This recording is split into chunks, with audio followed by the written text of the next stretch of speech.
আর কিছুই কি করার থাকতো না? বেকার ছেলেদের স্বাদ থাকলেও সাধ্য থাকে না। আমি আসলে কিছুই জানতাম না, পরে হুট করে ডিসিশন নিল যে এনগেজমেন্ট আজকে সেরে ফেলতে চায়। তো কোয়ালিফাইড ছেলে, বিসিএস ক্যাডার। ছেলে যে হারে চুল পাকতে পড়তে শুরু করছে, তাদের লেট করলে দেরি হয়ে যাবে। এত কোয়ালিফাইড ছেলে চুল পড়ার কারণ নিশ্চয় মানা করো নাই। কারণ কি? সময় চাইছি। কেন জানি না। কেমন আছো রাজাত? তুই নিয়ে সবাই অনেক মাতামাতি শুরু করছে। এখনো তো বিসিএস ক্যাডার হই নাই। তুই কি এই কথা কোন লাগে আমারে ফোন দিছস? আর কি হইছে? যা হওয়াটা হইছে, তুই এখন আগে মিষ্টি খা। কেন খাবো? কিন্তু রেজাল্ট বের হয়ে গেছে, তুমি বিসিএস ক্যাডার। আসলে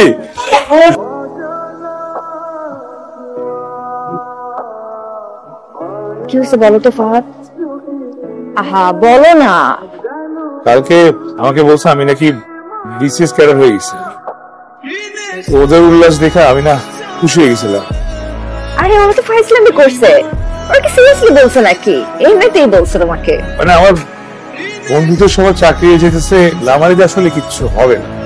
দেখো ফাহাদ, এবার দেখো পজিটিভ কিছু একটা হবে।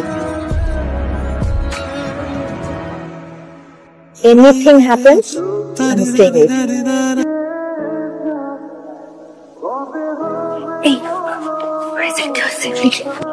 রেজাল্ট কি? এই রেজাল্ট কি?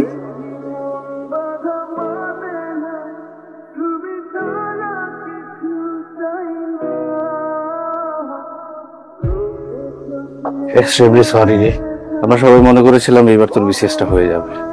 তার আগে হালকা একটু ফান করতে চেয়েছিলাম। সেই ফানের যে এরকম বিভৎস আকার ধারণ করবে, এরকম একটা ডিজাস্টার অবস্থায় চলে যাবে, এটা আমাদের কারোরই ধারণা ছিল না। তোকে এতটা হোপলেস কখনো দেখি নাই। প্লিজ তুই ভেঙে পড়িস না। কি করবো কিছুই বুঝতেছি না।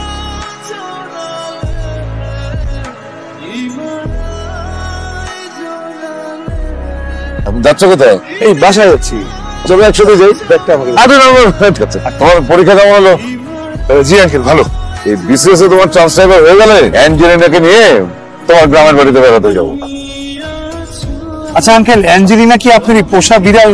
কি বলছো? সে আমার পোষা বিড়াল হবে কেন? আমার একমাত্র মেয়ে। হোস্টেল থেকে যখন ছুটিতে আসবে তোমার সাথে পরিচয় করিয়ে দেবে। Sorry uncle, sorry. আমার কেন জানি মনে হচ্ছে কি জানি লুকাচ্ছি। কি হয়েছে বলছো? আমি কালকে ঢাকার বাইরে চলে যাচ্ছি। কবে আসবে? আমার ব্যাংকে জব হয়েছে, 1 তারিখে জয়েনিং। এটা তো খুব ভালো খবর। ফাহাদ, তুমি এবার মনোযোগ দিয়ে ইন্টারভিউটা দিও। দেখো এবার ঠিক তোমার স্বপ্ন পূরণ হবে। আমি কিন্তু বাবার কাছে আবারও সময় চেয়েছি। আমি তোমার অপেক্ষা করব।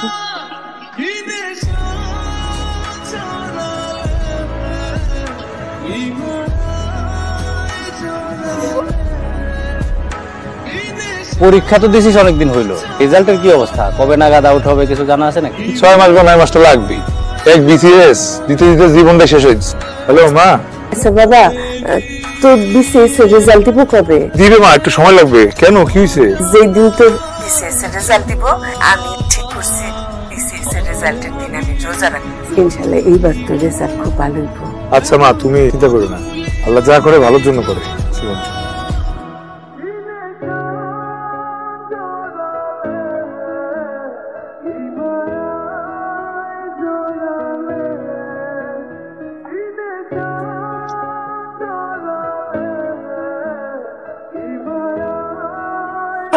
আরে বুঝছি না। আমাকে গ্রামের বিসিএস ক্যাডার, আমাকে গর্ব, আমাকে বংশের গর্ব, এলাকার গর্ব। আপনি একবারে ঠিক কথা কেছে। এই বেটা হইতেছে এই এলাকার গর্ব, প্রথম বিসিএস ক্যাডার।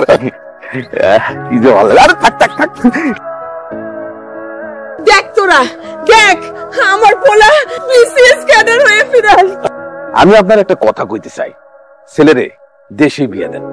আমার মাইয়া উচ্চ শিক্ষিত, মাস্টার্স কমপ্লিট করতে গেছে ঢাকা শহরে।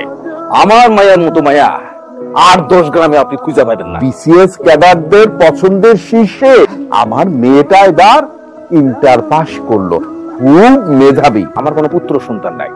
আমার যা সয় সম্পত্তি সবকিছু আমার মাইয়া আর মাইয়ার জামাই পাইবো। আমার মতো একজন প্রভাবশালী লোক যদি আপনার আত্মীয় হয়, এটা একটা গর্বের বিষয় না? বিয়ে শাদী নিয়ে প্রস্তুতি না কইরা নাস্তা শেষ করে তখন আমি পাশে জমি ছিলাম। আমার একটা জিনিস মনে হয়, বুঝছেন, আপনারা আপনাদের মেয়ের জন্য বিসিএস ক্যাডার না খুঁজে একটা বেকার ছেলে দেখেন। আপনাদের যে পরিমাণ ধন সম্পদ, তা বেকার ছেলেরে বিয়ে দিলে আপনার মেয়ের সাথে স্বাবলম্বী হইতে পারবে। আমি একটা কাজ করেন, এত পরিমাণ ধন সম্পদ দিয়ে একটা কর্মসংস্থান খুলে দেশের বেকারত্ব দূর করে। যারা বেকার থাকতে ঘুর চাই করে, চাকরি পাইলে হুমড়ি খেয়ে পড়ে, তাদের সাথে আসলে আমার সম্পর্ক করার কোনো ইচ্ছা না।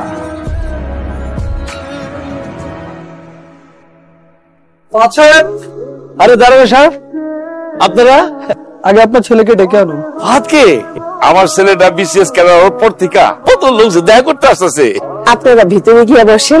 আমরা বসতে আসিনি, আপনাদের ছেলেকে ডেকে নিয়ে আসুন। ফাহাদ সাহেব বিসিএস ক্যাডার না হয়েও বিসিএস ক্যাডারের পরিচয় দিয়ে বিভ্রান্তি ছড়াচ্ছে।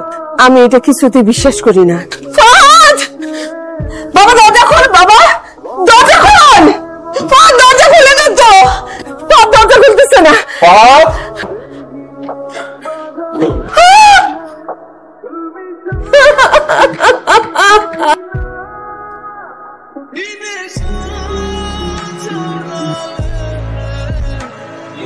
আব্বা, তোমাদের আমার কিছু কথা বলা দরকার। আমি আসলে বিসিএস ক্যাডার হইতে পারিনি। তোমরা সবাই যা জানো সবটাই মিথ্যা। এই মিথ্যাটা আমি বলছি আসলে তোমাদের মান সম্মানের ভয়ে। জীবনের 5টা বছর আমি বিসিএস এর পিছনে দিয়ে ফেলেছি। সেই সময়টা নষ্ট হওয়ার ভয়ে আমি অনেকবার আত্মহত্যার কথা চিন্তা করছি। এই মিথ্যার দায় থেকে আব্বা আমার তুমি মুক্তি দাও।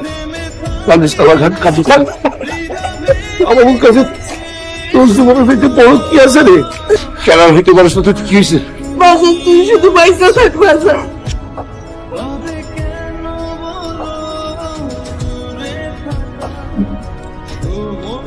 আমি কিন্তু বিসিএস ক্যাডার হইতে পারিনি আসলে। আমি জানি আঙ্কেল আন্টি বলছে আমাকে, তুমি হয়তো একজন বিসিএস ক্যাডার হইতে পারো নাই, কিন্তু আমার সামনে এই মুহূর্তে একজন সফল মানুষ দাঁড়ায় আছে। অনেক অনেক শুভকামনা একজন সফল উদ্যোক্তা হয়ে ওঠার জন্য। প্রতিটা সফল পুরুষের পিছনে কিন্তু একজন নারীর হাত থাকে। আমারও ছিল। ছিল, এখন নাই। আছে কিনা আমি শিওর না আসলে। বাবার থেকে শেষবার যে সময় নিছি সে সময় কিন্তু প্রায় শেষ হয়ে আসতেছে। তোমার যদি চুল দাড়ি পড়তে আর কাটতে শুরু করে, আমি কিন্তু তোমাকে টাইম দিব না বিয়ের জন্য। চুল একটাও পরে নাই, কিন্তু দাড়িও দেখো পাকে নাই।